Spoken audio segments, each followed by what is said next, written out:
নমস্কার বন্ধুরা, welcome to my YouTube channel. আজ আমরা কলকাতা শহর কিভাবে তৈরি হলো তা শেয়ার করব। কলকাতা শহরের ইতিহাস এবং প্রতিষ্ঠার কাহিনী বলবো। কলকাতা শহরের ইতিহাস প্রায় 330 বছরের পুরনো। এই শহরটি বাংলার সাংস্কৃতিক, বাণিজ্যিক এবং রাজনৈতিক কেন্দ্র হিসাবে গড়ে উঠেছে। কলকাতার নামকরণ ও প্রতিষ্ঠার পিছনে রয়েছে একাধিক গল্প এবং ঐতিহাসিক ঘটনা, যা আপনাদেরকে আজ আমি শোনাবো। কলকাতা নামকরণের গল্প বলবো আপনাদেরকে। অনেক ঐতিহাসিকের মতে কলকাতার নাম কলিকাতা শব্দ থেকে এসেছে।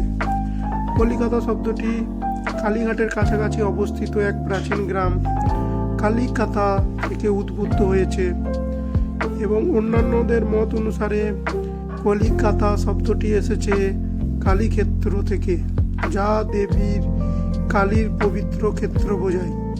কেউ কেউ আবার মনে করেন কল মানের তৈজসপত্র বানানোর জায়গা এবং কাটা মানে কাটা বা নির্মাণ করা। এবং কলকাতা গঠনের প্রাথমিক কাহিনী শোনাবো।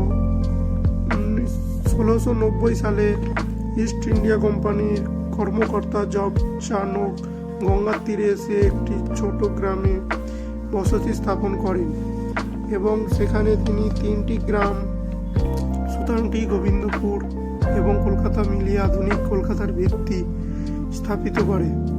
সুতানুটি, যেখানে বর্তমানে বাগবাজার এলাকা, গোবিন্দপুর বর্তমান ফোর্ট উইলিয়াম এবং ময়দান এলাকা নামে পরিচিত, আর কলকাতা বর্তমানে কালীঘাট এবং আশেপাশের অঞ্চল হিসাবে চিহ্নিত। ব্রিটিশদের শাসন এবং কলকাতার বিকাশের কথা এবারে জানবো। 1998 সালে ইস্ট ইন্ডিয়া কোম্পানি এই অঞ্চলটিকে স্থানীয় জমিদারদের কাছ থেকে কিনে নিয়ে ব্যবসা বাণিজ্য চালু করে এবং ধীরে ধীরে ব্যবসা বাণিজ্য বাড়তে থাকে। 1727 সালে কলকাতাকে একটি শহর হিসাবে ঘোষণা করে ব্রিটিশ সরকার। ব্রিটিশরা কলকাতাকে তাদের প্রশাসনিক সদর দপ্তর এবং বাণিজ্য কেন্দ্র হিসাবে গড়ে তোলে এবং 1772 সালে ব্রিটিশরা কলকাতাকে ভারতের রাজধানী হিসাবে ঘোষণা করে। কলকাতা শহরের গুরুত্বপূর্ণ পরিবর্তন এরপরে ব্রিটিশরা করতে থাকে, যেমন ব্রিটিশরা শহরের উন্নতির জন্য ফোর্ট উইলিয়াম, ময়দান, ভিক্টোরিয়া মেমোরিয়াল এবং হাওড়ার ব্রিজ নির্মাণ করে থাকে। ব্রিটিশদের শাসনের অধীনে কলকাতা শিক্ষা ও সংস্কৃতি এবং বাণিজ্যিক একটি বড় কেন্দ্র হয়ে ওঠে। 1911 সালে ব্রিটিশ সরকার ভারতের রাজধানী কলকাতা থেকে দিল্লিতে স্থানান্তরিত করে এবং কলকাতার সাংস্কৃতিক গঠন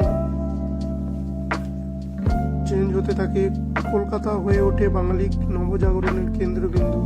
এখানে জন্ম নিয়েছেন বিশ্বকবি রবীন্দ্রনাথ ঠাকুর, স্বামী বিবেকানন্দ, সুভাষচন্দ্র মল্লিক, বিদ্যাসাগর এবং আরও অনেক প্রখ্যাত ব্যক্তি। কলকাতা পরিচিত হয় সিটি অফ জয় এবং ভারতের সাংস্কৃতিক রাজধানী হিসেবে পরিচিত হয় সবার কাছে। কলকাতার আধুনিক চেহারা দেখার মতো। বর্তমানে কলকাতা ভারতের অন্যতম মেট্রোপলিটন শহর হিসাবে গণ্য হয়। এই শহরটি তার ঐতিহাসিক স্থাপত্য, সাহিত্য, থিয়েটার, সঙ্গীত এবং খাবারের জন্য বিখ্যাত। বর্তমানে কলকাতা পশ্চিমবঙ্গের রাজ্যের রাজধানী এবং এখান থেকে রাজ্যের প্রশাসনিক কাজ পরিচালিত হয় বর্তমানে। সুতরাং কলকাতা কেবল একটি শহর নয়, এটি ইতিহাস ও সাংস্কৃতিক এবং সংগ্রামের প্রতীক হিসাবে চিহ্নিত।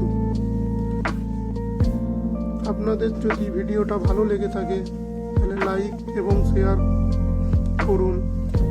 আপনি যদি এই চ্যানেলে নতুন এসে থাকেন তাহলে চ্যানেলটিকে অবশ্যই সাবস্ক্রাইব করুন। পাশে থাকা বেল আইকনটি টিপে অল অপশান ক্লিক করে দিন।